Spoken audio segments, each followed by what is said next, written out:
Halo semuanya, kali ini saya akan membahas tentang inflasi Indonesia tahun 2023 yang menjadi yang terendah dalam 2 dekade terakhir.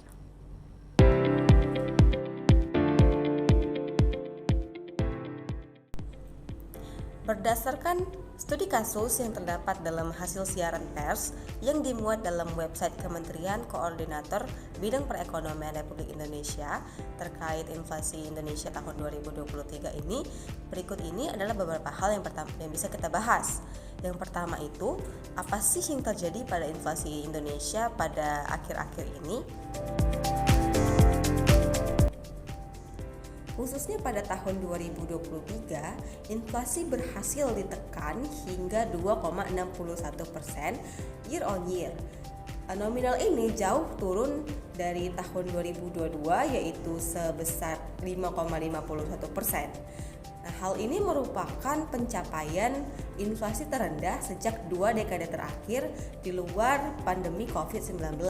Padahal tahun 2023 bukanlah tahun yang mudah.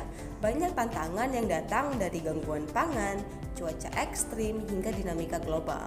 Kemudian, kenapa akhirnya inflasi Indonesia pada tahun 2023 ini bisa diperkecil persentasenya?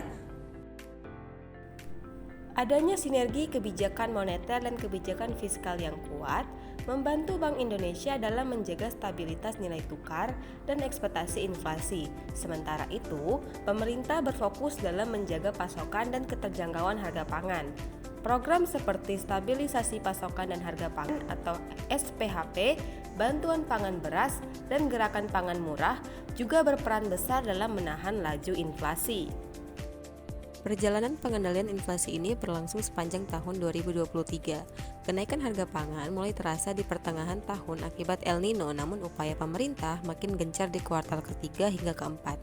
Akhirnya, pada Desember 2023, inflasi nasional terkendali di angka 2,61%. Upaya pengendalian inflasi ini tentunya dilakukan di seluruh Indonesia. Melalui TPID, pemerintah daerah aktif menjalankan gerakan pangan murah di lebih dari 1.600 lokasi.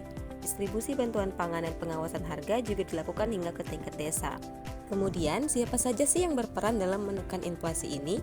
Kuncinya itu ada pada kolaborasi antara Bank Indonesia sebagai pengendali kebijakan moneter, kemudian ada Kementerian Koordinator Bidang Perekonomian, Kementerian Dalam Negeri dan pemerintah daerah, serta Bulog yang menjamin distribusi pangan. Kesemua pihak ini bergerak bersama dalam menjaga stabilitas harga.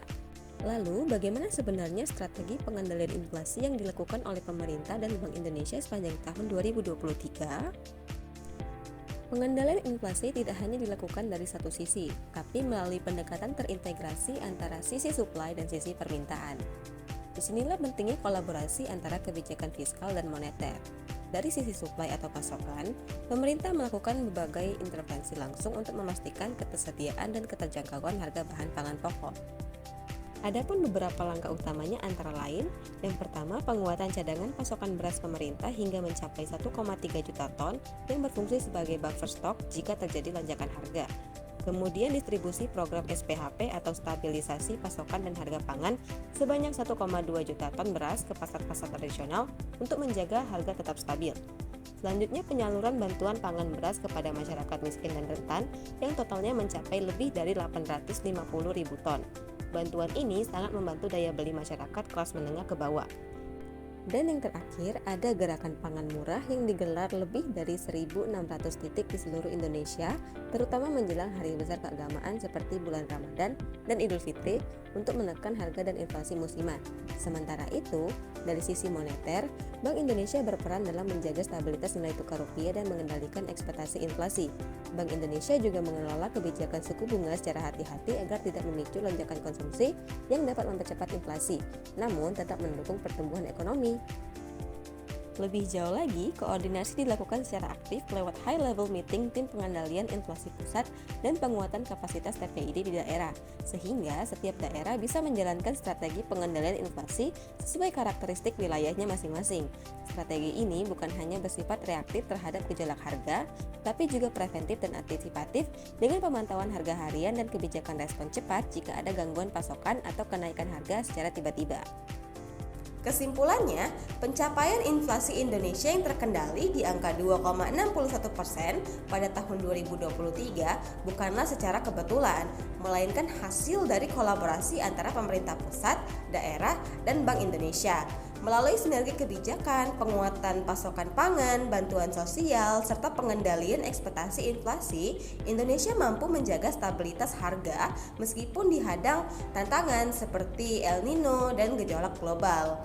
Nah, kesuksesan ini membuktikan bahwa dengan perencanaan yang matang, kolaborasi yang solid, dan kebijakan yang tepat sasaran, Indonesia mampu menjaga stabilitas ekonomi nasional demi kesejahteraan rakyat.